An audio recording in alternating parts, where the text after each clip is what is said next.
23,000 करोड़ रुपया से ऊपर चल गया है।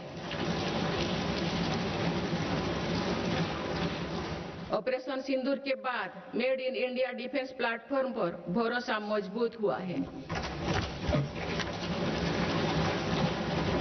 माननीय सदस्यगण, निवेश और निर्यात के मामले में भारत की वैश्विक हिस्सेदारी निरंतर बढ़ रही है।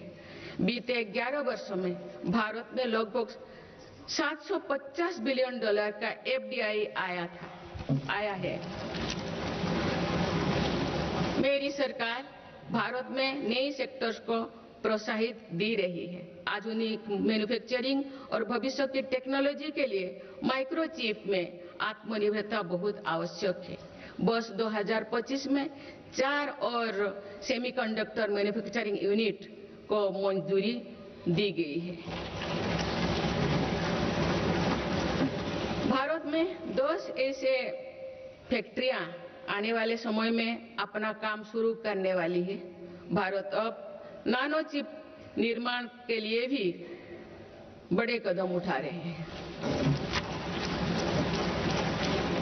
माननीय सदस्यगण, चिप के अलावा एक और बहुत बड़ा क्षेत्र है जिसको लेकर मेरी सरकार ने मिशन मोड पर काम शुरू किया है। राष्ट्रीय क्रिटिकल मिनरल्स मिशन से जरूरी मिनरल के लिए विदेशों पर निर्भरता को कम किया जा रहा है। माननीय सदस्यगण, अतीत में भारत समुद्री व्यापार की एक महाशक्ति हुआ करता था, लेकिन गुलामी के बाद दशकों की उपेक्षा के कारण आज भारत का 95% व्यापार विदेशी जहाजों पर होता है। इस पर हर वर्ष 6 लाख करोड़ रुपये से अधिक खर्च होते हैं। मेरी सरकार इस स्थिति से देश को बाहर निकालने में जुटी है। शिपिंग सेक्टर के लिए सरकार ने करीब 70,000 करोड़ रुपया का ऐतिहासिक पैकेज घोषित किया है। बड़े जहाजों को इंफ्रास्ट्रक्चर का स्टेटस दिया गया है।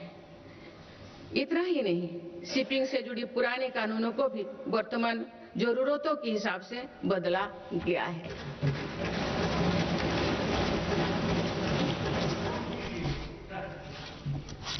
माननीय सदस्यगण,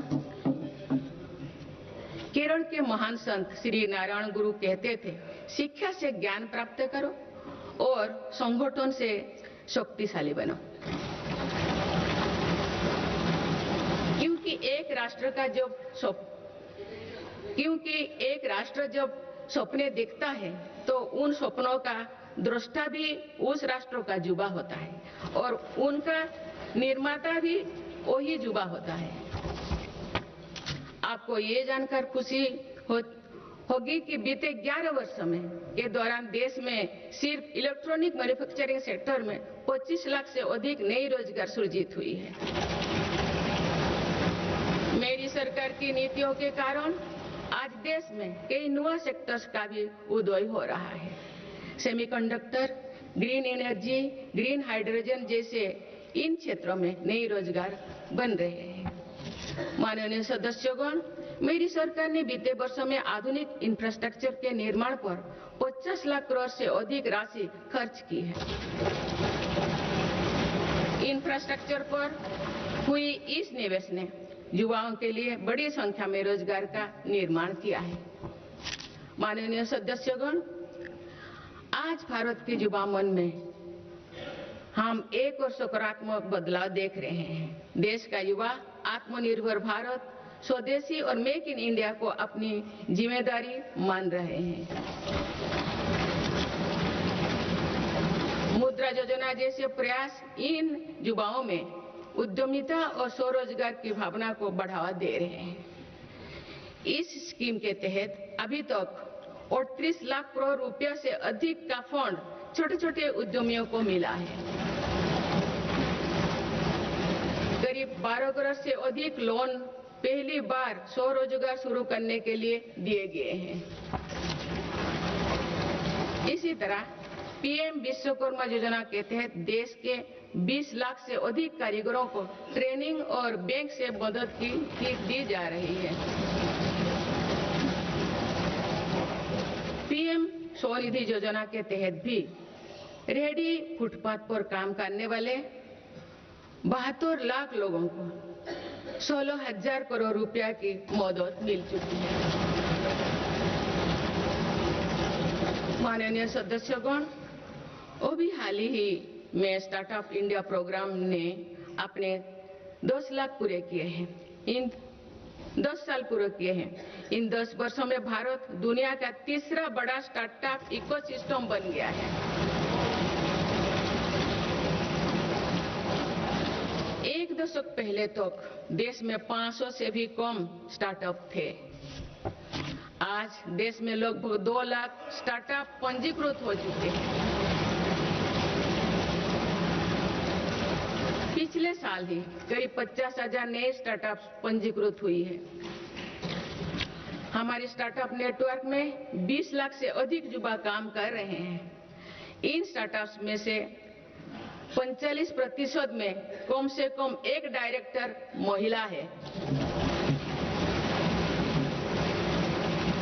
माननीय सदस्यगण, बीते एक वर्ष में विभिन्न रोजगार मेले के माध्यम से मेरी सरकार ने लाखों युवाओं को पक्की नौकरी दी है। प्राइवेट सेक्टर में भी 1 लाख करोड़ रुपए के बजट की प्रधानमंत्री विकसित भारत रोजगार योजना लागू की गई है। इसके तहत 3.5 करोड़ नए रोजगार सृजित किए जा रहे हैं। मेरी सरकार के प्रयासों से आईटी सर्विस, इलेक्ट्रॉनिक्स मैन्युफैक्चरिंग और ग्लोबल कैपेबिलिटी सेंटर्स में भी 1 करोड़ से अधिक युवाओं को रोजगार मिला है। माननीय सदस्यगण, बीते वर्ष देश में 1 लाख से ज्यादा मोबाइल टावर्स के जरिए 4G और 5G नेटवर्क को देश के कोने-कोने तक पहुंचाया गया है। डिजिटल इंडिया के विस्तार ने भारत को हजारों करोड़ की क्रिएटिव इकोनॉमी के एक बड़े ग्लोबल सेंटर के रूप में पहुंचाना दी गई है। क्रिएटिव इकोनॉमी को और गति देने के लिए मेरी सरकार ने वेब्स का नया प्लेटफॉर्म भी बनाया है। माननीय सदस्यगण, आज टेक्नोलॉजी तेजी से बदल रही है। इसके कारण जॉब्स का नेचर भी तेजी से बदलता जा रहा है। इसीलिए नेशनल एजुकेशन पॉलिसी को वर्तमान और भविष्य की जरूरतों के हिसाब से तैयार किया गया है। आज स्कूल के स्तर से भी बच्चों में टेक्नोलॉजी और इनोवेशन का माइंडसेट बनाया जा रहा है। इससे अटल इनोवेशन मिशन प्रभावी काम कर रहे हैं। अभी तक देश भर में 1 करोड़ से अधिक विद्यार्थियों को अटल टिंकरिंग लैब्स का लाभ मिल चुका है।